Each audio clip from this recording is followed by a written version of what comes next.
સ્મૃતિ પુરાણાનામ આલયં કરુણાલયં નમામિ ભગવત્પાદં શંકરં લોકશંકરં શંકરં શંકરાચાર્યં કેશવં બાદરાયણં સૂત્રભાષ્યકૃતો વંદે ભગવન્તો પુનઃ પુનઃ ઈશ્વરો ગુરુરાત્મેતિ મૂર્તિભેદ વિભાગિને વ્યોમવદ્વ્યાપ્ત દેહાય દક્ષિણામૂર્તયે નમઃ નિધયે સર્વ વિદ્યાનાં વિગતે ભવરોગિણાં ગુરવે સર્વલોકાનાં દક્ષિણામૂર્તયે નમઃ.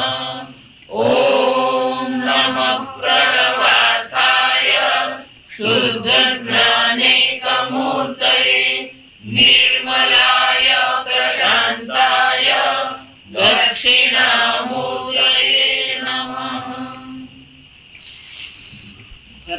ભરદ્વાજના પુત્ર ભારદ્વાજ સુકેશા એમણે આ છઠ્ઠો પ્રશ્ન પૂછ્યો. એમણે કીધું, હે ભગવાન, હિરણ્યનાભ કૌશલઃ કૌશલ દેશના હિરણ્યનાભનો રાજકુમાર મારી પાસે આવ્યો. એણે મને એવો પ્રશ્ન પૂછ્યો કે 16 કળા પુરુષ ને તમે જાણો છો ખરા? પણ હે ભગવાન, આ મને જ્ઞાન નતું. આ 16 કળાવાળો પુરુષ કોણ છે એ મને નથી ખબર.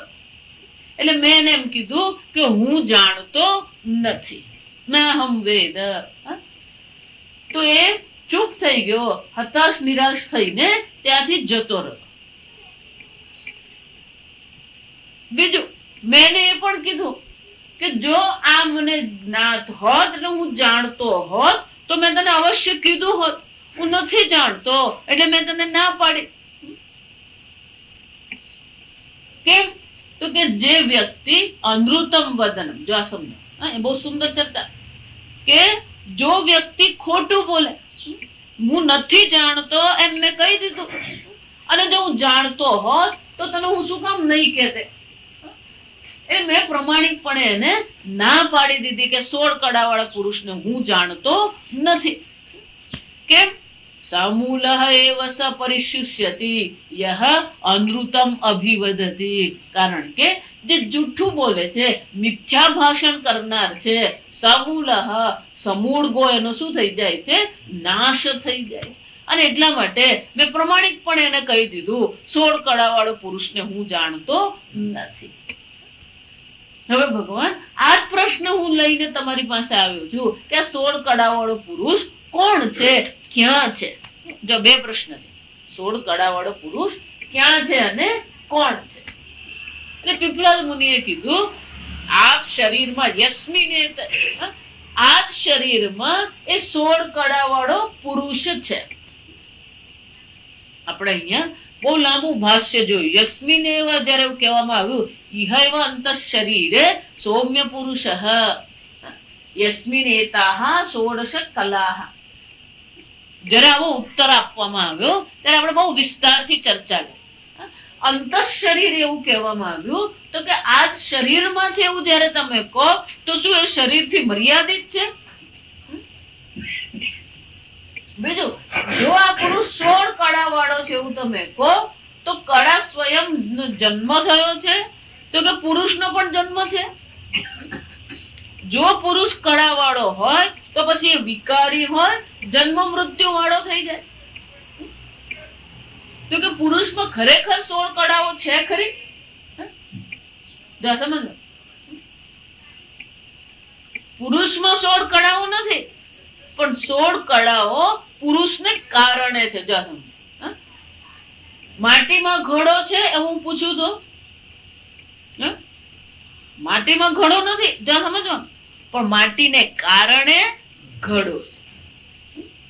બીજું, આ પુરુષમાં છે એમ જયારે કહેવામાં આવ્યું એટલે કે આ પુરુષમાંથી 16 કળાઓ ઉત્પન્ન થઈ. જો વિચાર્યું, પુરુષમાં 16 કળાઓ છે એવું જયારે કહેવામાં આવે, યસ્મિનેવ જેમાં આ 16 કળાઓ છે એવું જયારે કહેવામાં આવે, તો એનો અર્થ શું થયો?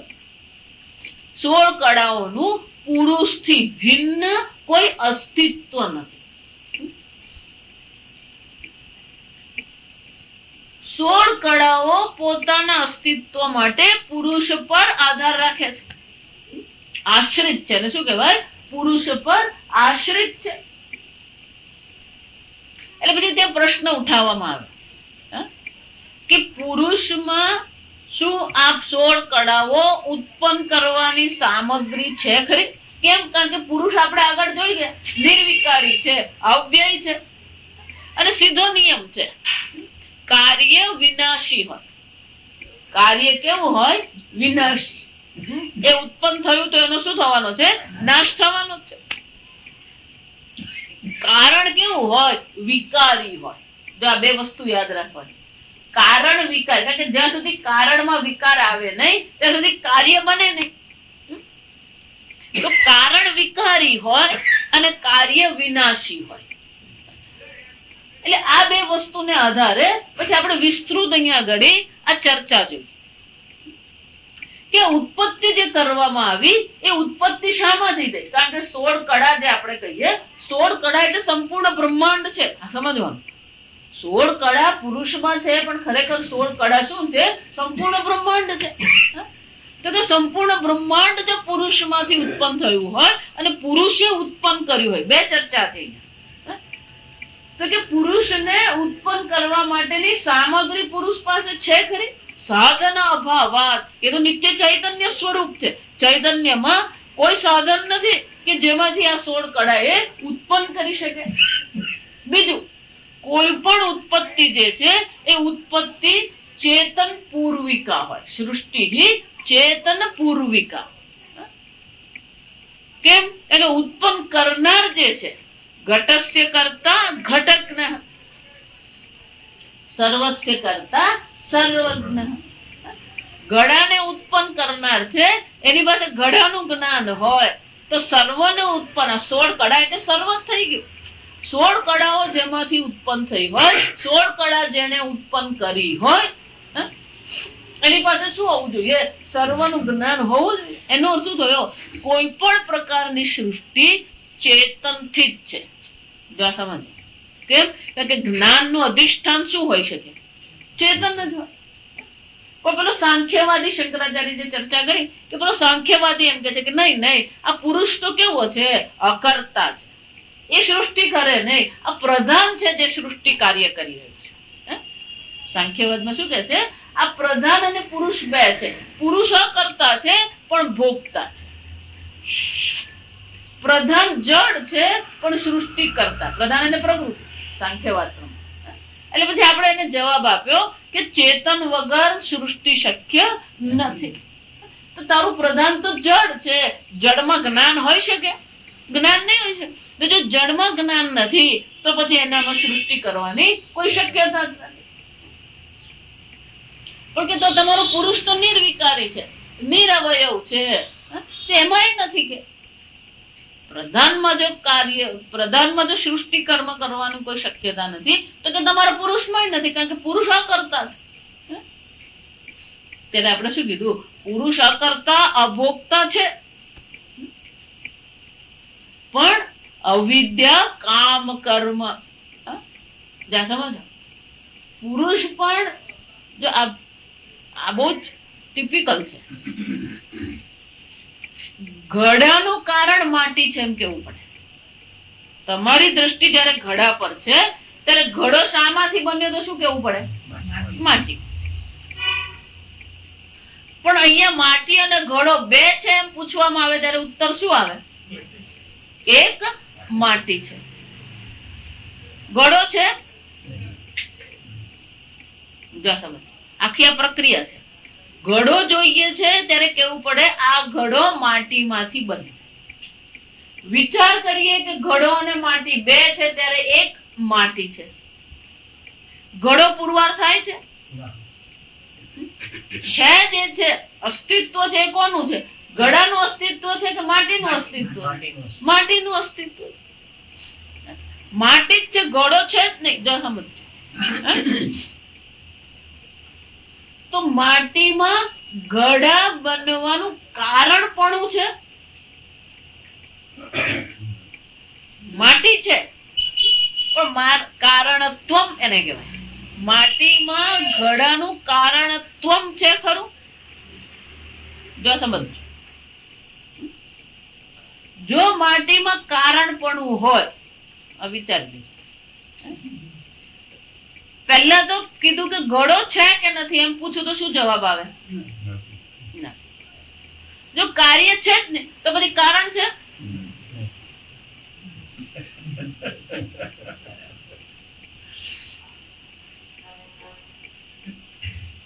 કોના કારણની ચર્ચા કરો? પ્રશ્ન એવો થાય ને, ઘડો છે જ ને, તમે એને એક આકાર છે ને આકારને તમે શું કીધું? આ ઘડો. પણ ઘડા નામની કોઈ વસ્તુ છે ખરી? ઘડા નામની કોઈ વસ્તુ નથી. જો સમજો, જે છે એ તો શું છે? માટી જ છે. ઘડાનું વજન છે કે માટીનું વજન છે?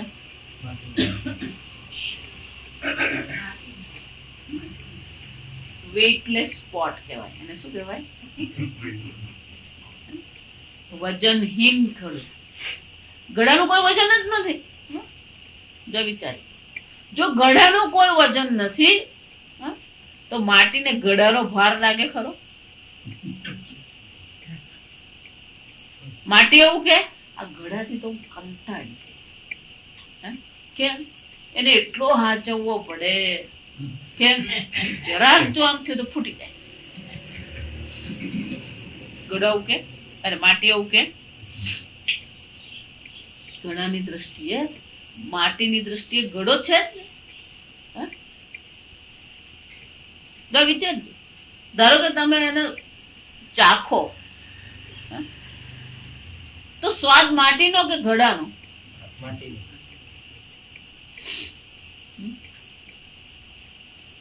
વજન માટીનું. જો આ સમજ, અસ્તિત્વ માટીનું, સ્વાદ માટીનો. સ્પર્શ કરો તો ઘડાને સ્પર્શ કરો કે માટીને સ્પર્શ કરો? સ્પર્શ માટીનો. તો પછી ઘડો ક્યાં છે? જો વિચાર, સ્પર્શ કરીએ, ચાખીએ, વજન કરીએ, અને ઘડાનો જન્મ થયો એ પહેલા પણ માટી તો શું છે? હતી. પણ જયારે ઘડા પર, જો હવે સમજો બરાબર, જો આને જ કહેવાય વિના, જયારે તમારી દ્રષ્ટિ ઘડા પર છે ત્યારે કેવું પડે? માટીમાંથી ઘડો બન્યો. એક વાર પેલી માટીમાંથી કહીને માટી પર દ્રષ્ટિ ગઈ પછી ઘડો શું થઈ જાય? મિથ્યા પુરવાર થાય. એને શું કહેવાય? મિથ્યા. મૃત્તિકે તેવ સત્યમ નામ રૂપમ. તો ઘોડો શું છે? નામ અને રૂપ માત્ર છે. એ જ રીતે પુરુષમાંથી 16 કળાઓ ઉત્પન્ન થઈ. પુરુષમાં જ 16 કળાઓ છે. પણ વિચાર કરવા જઈએ તો બધી કળાઓ પણ શું છે? છે જ નહીં. તો મિથ્યા નહીં, છે જ નહીં એમ કહેવાનું. મિથ્યા કહે તો પછી ગડબડ થાય. મિથ્યા છે એમ કહે ને એટલે બધું પાછું પેલું છે આવીને ઉભું રહી જાય, ગડબડ કરી આપે. સમજો, એટલા માટે હું કહું, જયારે તમે એને જુઓ છો ત્યારે હું એમ પૂછું કે આ ઘડો છે કે આ માટી છે? માટી. ઘડો મિથ્યા છે કહેવાની જરૂર જ નથી. આ શું છે? માટી. ઘડો માટી છે. એમાં 16 કળાઓ જે છે એ કોણ છે? પુરુષ છે. પણ તમે તે પુરુષમાંથી ઉત્પન્ન થાય એવું તમે શું કામ કહો છો? કારણ કે ઉત્પત્તિ છે. જો સમજો, આપણે જોઈ રહ્યા છે, આપણે આ જગત જોઈ રહ્યા છે, આપણે આ જગતનો અનુભવ કરી રહ્યા છે, તો એ જગતનો હિસાબ કરવો પડે. આ પંચ મહાભૂત આપણે જોઈએ છે, ઇન્દ્રિય છે, મન છે, પ્રાણ છે, શ્રદ્ધા છે, અન્ન છે, અન્નમાંથી વીર્ય છે, તપશ્ચર્યા છે, કર્મ છે, લોક છે, લોકોમાં નામ અને રૂપ છે. અને એટલા માટે ત્યાં કહેવામાં આવ્યું કે ચેતન પૂર્વિકા સૃષ્ટિ, આ સંપૂર્ણ સૃષ્ટિ જે છે ચેતન વિના શક્ય નથી. જો માટી આપોઆપ ઘડો બની નહીં જાય. ઘડો બનવા માટે શાની જરૂર પડે? કુંભારની જરૂર પડે. ચેતન કહેવાય. કુંભાર એટલે ચેતન સૃષ્ટિ કરતા છે. એ જ રીતે આ ચેતન આવશ્યક છે. પ્રધાનથી સૃષ્ટિ નથી, પુરુષથી જ સૃષ્ટિ છે, જે ચેતન છે. એટલું જ નહીં, પુરુષની દ્રષ્ટિએ 16 કળા કેવી છે? નથી. પણ આપણા અનુભવની દ્રષ્ટિએ 16 કળાઓ છે. અને એટલા માટે આપણે ચર્ચા કરવી પડે કે આ જ પુરુષ છે. એતાહ 16 કલાહ પ્રભવંતી. આમાંથી જ આ 16 કળાઓ શું છે? ઉત્પન્ન થઈ. કે ઉત્પન્ન થઈ તો કેવી રીતે ઉત્પન્ન થઈ? સહ ઈક્ષાન ચક્રે. ત્રીજા મંત્રમાં શું કહે છે? સહ ઈક્ષાન ચક્રે. કેવી રીતે ઉત્પન્ન થાય? કે ઉત્પત્તિ કરતા પહેલા એ પુરુષે સ્વયં દર્શન કર્યા. ઈક્ષાન ચક્ર એટલે દ્રષ્ટવાદ, દર્શન કરે. કે દર્શન કરે એટલે શું છે?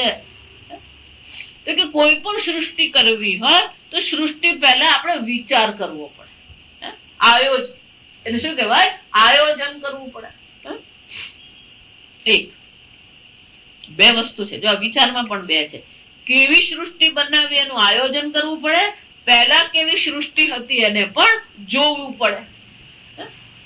અને એટલા માટે અહીંયા કીધું સહ ઈક્ષાન ચક્રે. એમણે શું કર્યું? દર્શન ક્રિયા પુરુષે એને જોઈ લીધું શું શું છે. કેમ? કસ્મિન્ન ઉત્ક્રામંતે ઉત્ક્રાંત ભવિષ્યામિ. પછી એને વિચાર્યું કે કોને ઉત્ક્રમણ કરવાથી મારું ઉત્ક્રમણ થાય છે,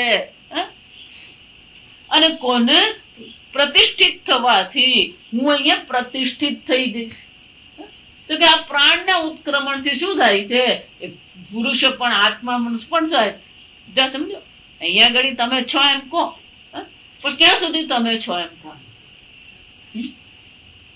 આ 16 કળાઓ છે ત્યાં સુધી જ છે. આજે મૃત્યુ થાય ને ત્યારે એક એક કળા બધી ઓછી થતી જાય. છંદોગ્ય ઉપનિષદ, બૃહદ ઉપનિષદ ભણીએ ને તો આ બધી અંદર આવે ચર્ચાઓ. તો આ પુરુષ પણ અહીંયા અભિવ્યક્ત થઈ રહ્યો છે આ હૃદયમાં. પણ ક્યાં સુધી અભિવ્યક્ત થાય? જ્યાં સુધી આ પ્રાણાદિ 16 કળાઓ છે ત્યાં સુધી. જ્યાં અહીંયા ઘડીથી ઉત્ક્રમણ થયું, પ્રાણ ઉત્ક્રમણ તે સ્થિતમ વાપી. ગીતામાં પણ ભગવાન શું કહે છે? સર્વમાં ઉત્ક્રમણ કરે કે અહીંયા ઘડી અવસ્થિત હોય કે અન્ય શરીરમાં એ જાય. આત્મા તો કેવો છે? આ બધું કરવા વાળો છે, પણ સ્વયં આત્મા ઉત્ક્રમણ કરે છે. કેમ? એ પુરુષ તો કોણ છે? પૂર્ણત્વાદ પુરુષ સર્વવ્યાપી છે, એનું ઉત્ક્રમણ છે ને. પણ જ્યાં સુધી પેલી અવિદ્યાદી દોષ બીજ, જ્યાં સુધી અવિદ્યા રૂપી બીજ બેઠું છે ત્યાં સુધી આ બધું જ થવાનું છે. પ્રાણાદિના ઉત્ક્રમણથી જાણે કે મારું ઉત્ક્રમણ થયું. પ્રાણાદિની સ્થિતિ પ્રતિષ્ઠા થવાથી જાણે કે મારી પ્રતિષ્ઠા થઈ ગઈ. પણ સ્વયં પુરુષ કેવો છે? ઉત્ક્રમણ કરનાર છે. સ્વયં પુરુષ કેવો છે? પ્રતિષ્ઠા કરનારો છે નહીં. એનો અર્થ શું થયો? આ ઉત્ક્રમણ અને પ્રતિષ્ઠા પણ કોની છે?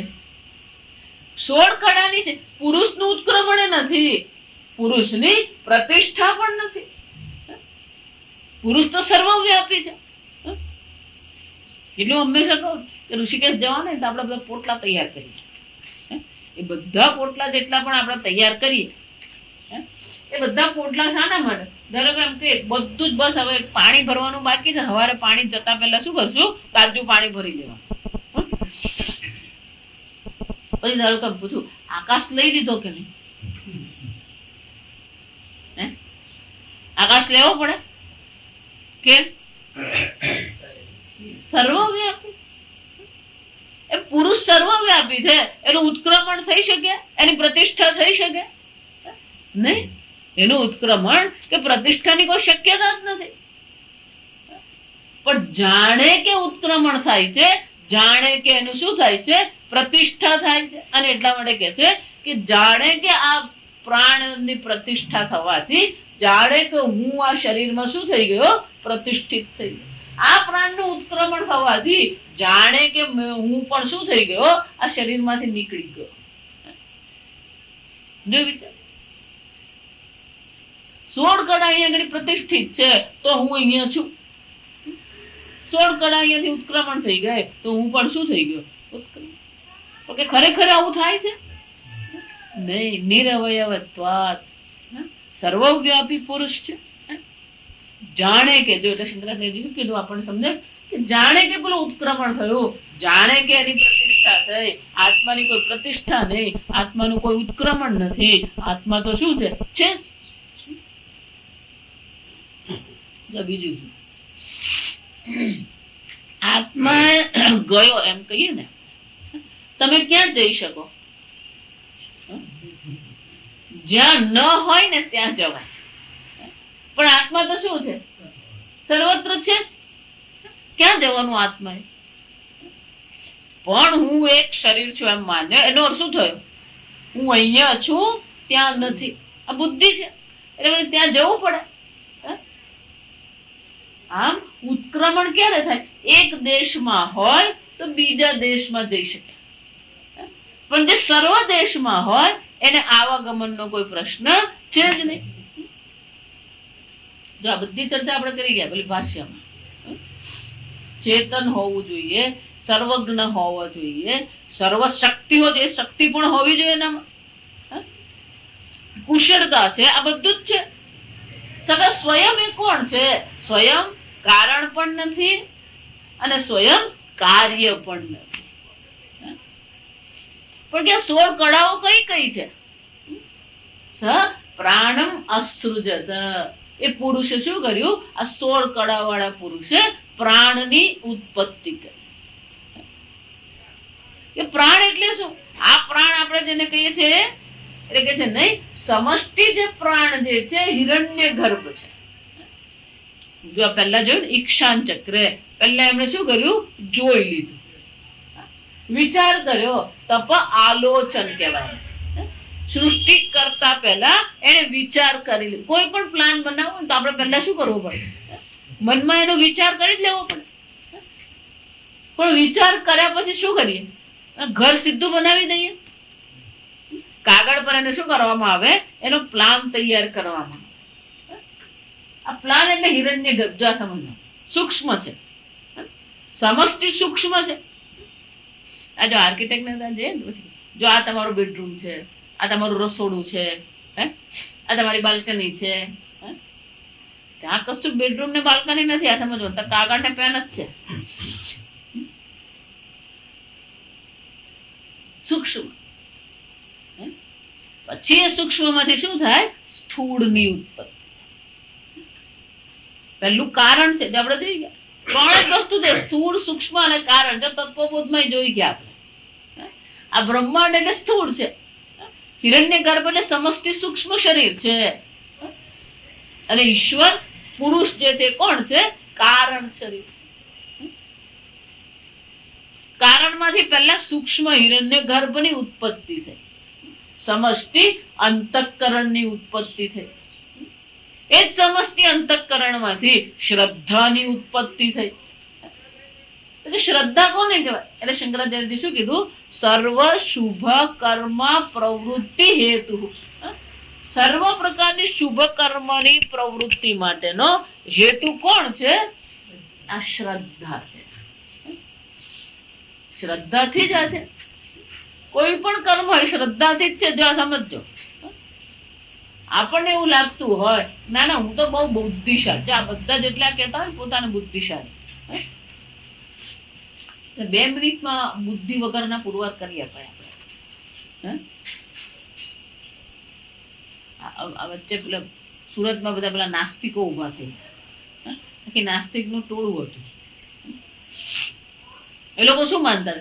ના ના આ જગત તો કેવું છે, બસ બુદ્ધિથી જ ચાલી રહ્યું છે. બધું બુદ્ધિથી નહીં ચાલે. આ સમજો, શ્રદ્ધા, આખું જગત શ્રદ્ધાથી જ ચાલી રહ્યું. શ્રદ્ધામયો અયમ પુરુષ યો યત શ્રદ્ધા તસ્ય તત. જેમ છે આમ પ્રાણમાંથી શાની ઉત્પત્તિ થઈ? પહેલી ઉત્પત્તિ શાની છે? શ્રદ્ધાની. ઈશ્વર છે એ પણ શું છે આપણા માટે? જ્યાં સુધી જ્ઞાન નહીં થાય ત્યાં સુધી એ શું છે? શ્રદ્ધા છે. આ જગત કરતા ઈશ્વર છે એ શ્રદ્ધા જ છે. તમે જુઓ છો ને એ શ્રદ્ધા જ છે. જો સમજો, તમે સાંભળો છો એ પણ શું છે? શ્રદ્ધા. ભોજન કરો છો ને એ શ્રદ્ધા જ છે.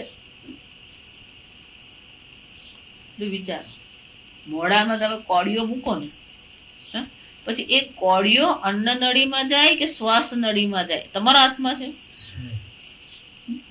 એ ઉતારતી વખતે શ્રદ્ધા જ છે. આ સમજવાનું. કેમ? બંને બાજુ બાજુમાં જ છે. બંને શું છે? બાજુ બાજુમાં જ છે. એક નો પેલું આમ શ્વાસ નળી આમ બંધ હોય ને આમ અન્ન નળી બંધ હોય. જો સમજો, ઢાંકણ એક જ આપેલું છે.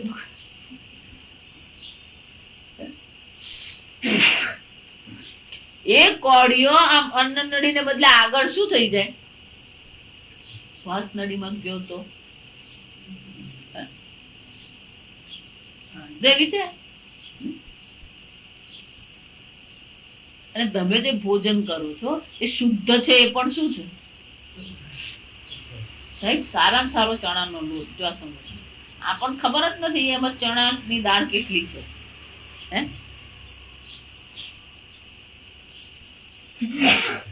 આ મરચા, આ બધે સમજવાનું. સારામાં સારું મરચું કોને ખબર એમાં કેટલો લાકડાનો વેર છે? શ્રદ્ધા જ છે. ઘઉં લાવીએ એ શ્રદ્ધા, ચોખા લાવીએ એ શ્રદ્ધા જ છે. અને ખાઈએ એ પણ શું છે? શ્રદ્ધા. આમ જો સમજો, હિરણ્ય ગર્ભમાંથી શ્રદ્ધાની ઉત્પત્તિ થઈ છે. અને શ્રદ્ધા પણ શું છે? કળા છે. જો બહુ મુખ્ય છે. આપણું આખું જીવન શ્રદ્ધાથી જ છે. શ્રદ્ધા વગરનું જીવન જ નથી. હું બોલું ને તમે સાંભળો છો એ પણ શું છે? શ્રદ્ધા જ છે. તમે સમજો છો એ શ્રદ્ધા જ છે. જો સમજ,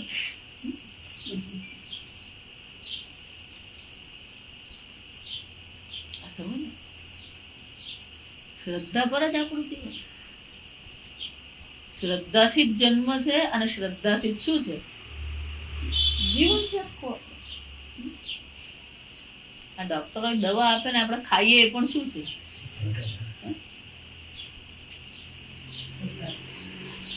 દવા વાળો કે સાહેબ 85 રૂપિયા, એ શ્રદ્ધા જ. જો સમજ, અને આપણે એમ કે અલે ભાઈ પણ આપે સાહેબ મને તો 2 રૂપિયા મળે. આમ આ શ્રદ્ધા જ છે. ટ્રેનમાં જઈએ એ પણ શું છે? કોના પર? ડ્રાઈવર પર.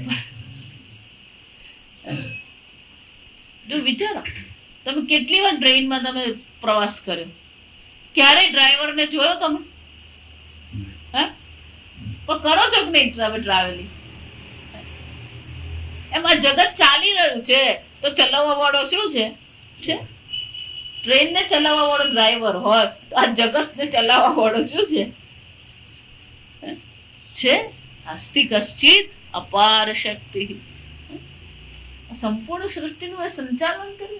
સમજો, ઈશ્વરની દ્રષ્ટિએ શ્રદ્ધા છે, ગુરુની દ્રષ્ટિએ શ્રદ્ધા છે, શાસ્ત્રની દ્રષ્ટિએ શ્રદ્ધા છે, વ્યવહારમાં પણ શું છે? શ્રદ્ધા છે. ગીતામાં 4થા અધ્યાયમાં ભગવાન કહે કે શ્રદ્ધા વાળો જે છે, મારામાં દ્વેષ કરનારો નથી, એને આ જ્ઞાન થઈ શકે. સંશયાત્મા વિનશ્ય નાયમ લોક ન પરહ. ભગવાન શું કે છે? સંશય જો કર્યો એને માટે આ લોકમાં સુખ નથી, પરલોક તો પૂછવાનું જ નહીં. આમ આ શ્રદ્ધા પણ 16 કળામાંની એક